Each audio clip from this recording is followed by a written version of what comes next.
Hello, and welcome to Knights of the Nerds Table. Folks, it's time. After just under 9 years, Marvel's band of cosmic a-holes are singing their swan song with James Gunn's Guardians of the Galaxy Volume 3. My name is Dietr, and I'm here to fill you in on everything you need to know before we hop in the Milano one last time. So strap in, like, subscribe, and let's get ready before we watch Guardians of the Galaxy Volume 3. Before we dive into the MCU side of things, though, we have to talk about where the Guardians came from. The name Guardians of the Galaxy first appeared in the pages of Marvel Superheroes number 18, released in January of 1969. But if you pull that comic expecting to see Peter Quill and his gang of lovable a-holes, you're going to be sorely disappointed. The only character you might recognize from that team, in fact, is Yondu Udonta, though even his characterization will be far off from Michael Rooker's performance in the MCU. In point of fact, the Guardians as we know them wouldn't form for another almost 40 years in 2008. The Guardians of the Galaxy as we know them were a team that spun out of the 2008 Annihilation Conquest event. At that time, Marvel's cosmic side was very much the unloved middle child of Marvel's universe, and it became the sandbox for a group of creators including Dan Abnett and Annie Landing. While most Marvel writers and creators were focused on events like Messiah Complex, Civil War, and Secret Invasion, Abnett, Landing and Company were creating high-concept space operas that would make George Lucas blush. As part of building out this greater universe, Abnett and Lanning decided to create a new team of heroes from some of the forgotten remnants of Marvel's cosmic skyscape. The team would be led by Peter Quill, aka Star-Lord, an obscure creation of Steve Englehart's from the 1970s. Quill would be accompanied by the similarly obscure Rocket Raccoon, originally created by Bill Mantlo, Groot, a creation of Jack Kirby and Stan Lee's who predated the Fantastic Four, fellow Englehart creation and Avenger Mantis, and Gamora and Drax, two creations of the grandfather of Marvel Cosmic, Jim Starlin. Rounding out the core team were new hero Phyla Vell and Adam Warlock, one of the protagonists of Marvel's Infinity comics from the mid-80s. This team directly inspired Kevin Feige and James Gunn in their creation of 2014's Guardians of the Galaxy, and the rest is history. So, let's brush up on our history a bit. As you may recall, the Guardians, made up of Star-Lord, Rocket, Groot, Drax, and Gamora, first met when they ran afoul of Kree accuser Ronan in his quest to obtain the Power Stone for Thanos. After saving Xandar with the power of dance, ooh, child, things will get brighter. Listen to these words. Ooh. The Guardians went on to resolve Peter Quill's copious daddy issues by fighting Kurt Russell. At the end of Guardians 2, the team would be joined by Mantis and Nebula, Gamora's sister. We would then see the Guardians again as they joined the Avengers in stopping Thanos' crusade to gather the Infinity Stones in Infinity War. It was during this movie, unfortunately, that Thanos traded Gamora's life to obtain the Soul Stone, which in turn led to the Guardians, minus Rocket and Groot, fighting Thanos on Titan. After Thanos successfully gathered the Infinity Stones, he obliterated 50% of all life in the universe, with Rocket remaining the sole representative of the Guardians. Rocket was one of the heroes who would participate in the time heist to gather the Infinity Stones from the past to undo the snap.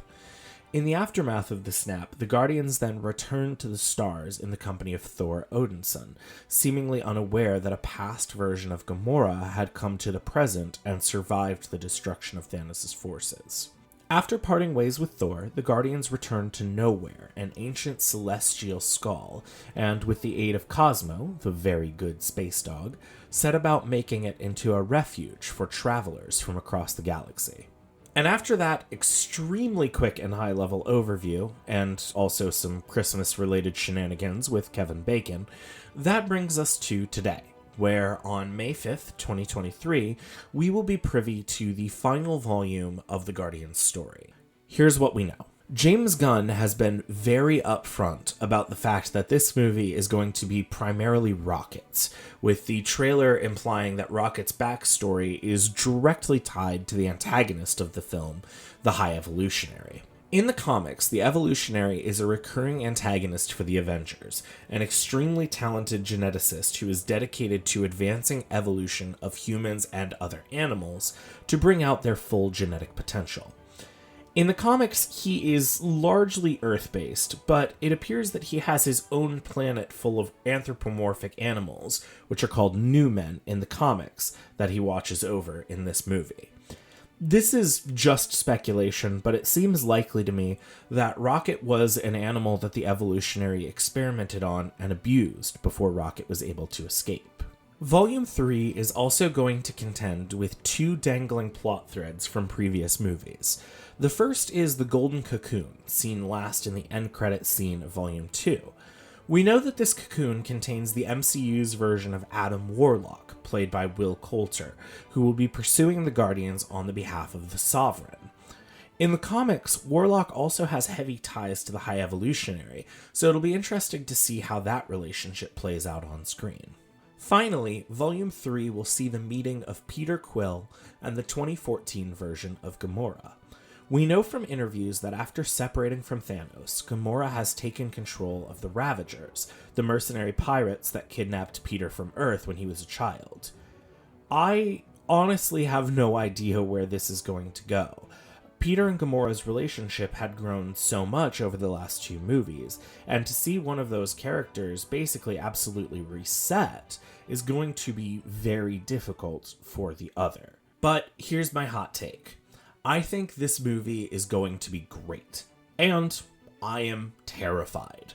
Let me be clear, I am damn near certain that James Gunn is going to be able to stick the landing on this movie, but I'm equally certain that he has nothing to lose. Gunn has famously jumped ship to act as head of creative for DC Studios. Dave Bautista has confirmed that he's not coming back to his role as Drax. I hear that, I don't know if this is true, but Guardians of the Galaxy, the next one will be your last. It will. It will.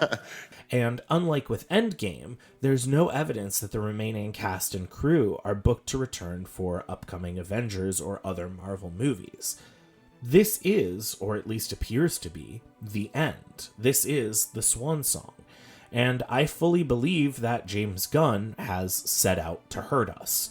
The trailers seem to indicate possible nasty fates for Peter and Rocket, but frankly, for the first time in years of Marvel movies, it feels like no one is safe. Gunn has even admitted that this is a much heavier story. But I have to say, as apprehensive as I am about the fates of my favorite characters, Gunn is at his best when he's being emotionally honest in his writing and not undercutting himself with jokes. And if he sticks to that, there's a decent chance this will be the best movie in the trilogy. So here we are. It's time to fly out into the stars on the Milano one more time.